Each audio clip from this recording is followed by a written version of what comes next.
Welcome back to Broken Bobby's Transformation Page. If you are new to the page, in 1990 I became involved in the drug gang world. From 92 to '06, I spent a lot of time incarcerated. I tell these stories to let you know it don't have to be you.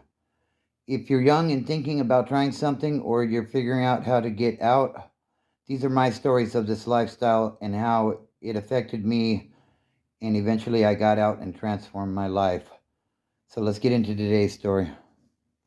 All right, guys, as you can see by the thumbnail, this is the night I caught my first sales case.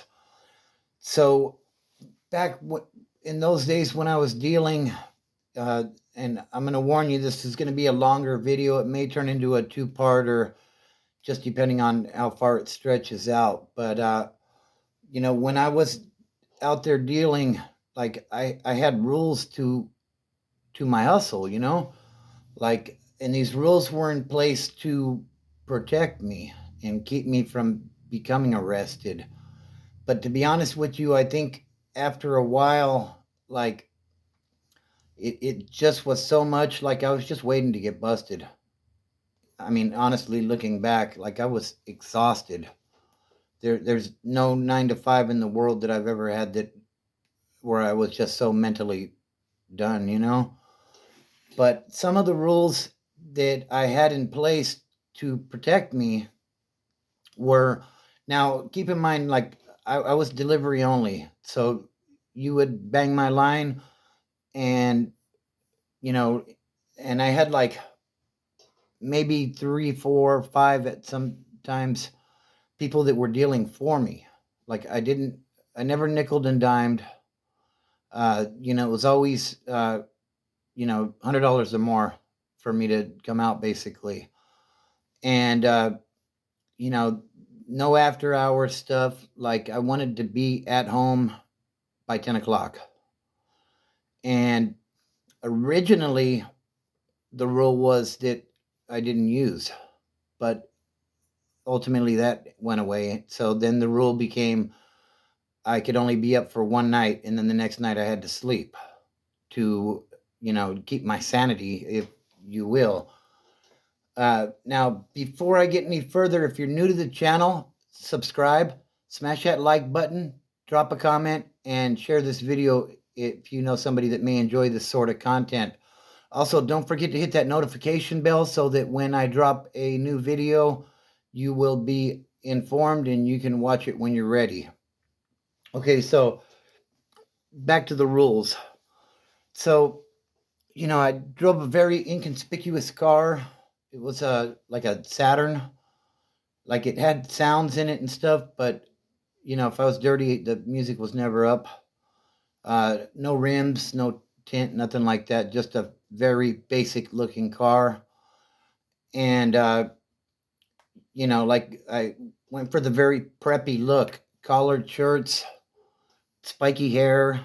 Like most of the places where I did business, like Anaheim, like you have colleges around there. So that was the look that I was aiming for. Like I was a college student. And ultimately, one by one, I ended up breaking all of these rules. And that's what eventually got me caught up. So I'm down taking care of business. I'm wrapping up the night.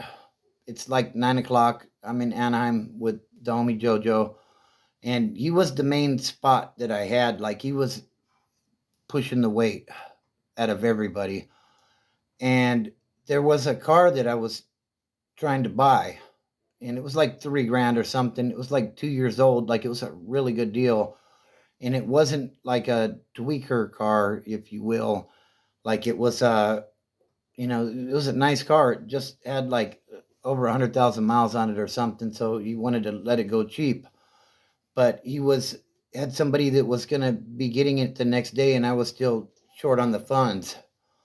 So, like I said, I'm down there with JoJo, wrapping up shop for the night, about to head out. And somebody calls and they're looking for a couple of zips. And, if I were to make this sale, this would put me over the top to be able to buy that car. So, now keep in mind, like I was up the night before, so once again, the rule was I was to go home and go to bed. And, greed got a hold of me, and I said, you know what? I know I can go pick up, but it was all the way in San Bernardino, and then bring it back. So it was going to be a late night. Already been up for a night. Really poor decision on my part. So I head out to the Dino. I get to the spot. I pick up. I grab those zips, and I probably got maybe an eighth left of the crystal, and now plus two more. So somebody else hits me up in Rancho. Can I swing by and drop off an eighth? An eight ball basically. So what the hell? I'm already breaking the rules. Why not break them a little bit further? Just be another all nighter. I guess I'll just post up in Anaheim once I'm done, and then I'll get back out and get that car the next day. Just let the guy know that I got the money together. So I swing through Rancho, and the thing is, when you're on tweaker time, a trip that should have been an hour to San Bernardino and maybe an hour and a half back with that stop in Rancho has now turned into a bunch of hours. And I'm going on I've been up for 36 hours now already, or whatever it may be. And the smart decision would have been to say, you know what, screw it, I'm not going to do it tonight. We'll have to do it tomorrow. But yeah, that wasn't the way I wanted to go with it. So I'm heading, I when I stopped to make that sale, I chopped up a bunch of lines, and it should have been plenty to keep me going, on to the next stop. But I was just exhausted. The thing is, during this time, on nights when I would sleep, I would wake up and have like 60 missed calls, after sleeping for 7 or 8 hours, maybe. I mean, my phone was constantly going off, and, it was just, it got to be overwhelming. And the thing is, like I said, I was only dealing with a handful of people that I somewhat trusted, I guess you would say. But, so I'm leaving Rancho, and somehow I end up on the 60 freeway, and I'm falling asleep, and I end up crashing the car as you're coming on 60. I believe it was the Ramona exit. Somehow I ended up in the crabgrass in the middle, and that woke me up all right. So I get out, I grab the stash, I run up the off ramp, and I hide it in some bushes because I know that the cops are going to be coming. The CHP is going to be, somebody's going to call this in, and they're going to be on the way. And, I can't have them digging through the car and finding all of this stuff. So, I get it all stashed. I make a phone call to the guy that I just dropped something off with to see if he can come and help me. And wouldn't you believe it? Oh no, man, I'm in for the night. I'm like, really? Like, I'll take care of you. Don't trip. No, I'm in for the night. He already got what he wanted. You know what I mean? And the thing is, there's no loyalty in this game. But I'm not passing the buck. I was doing what I was doing, and I put myself in that situation.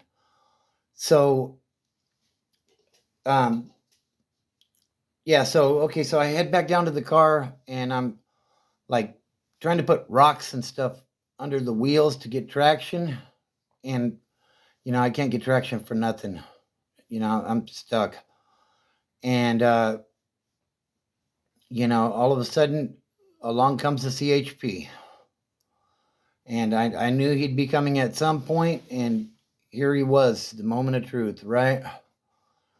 So it looks like, yeah, we're going to have to do a part 2 to this one, but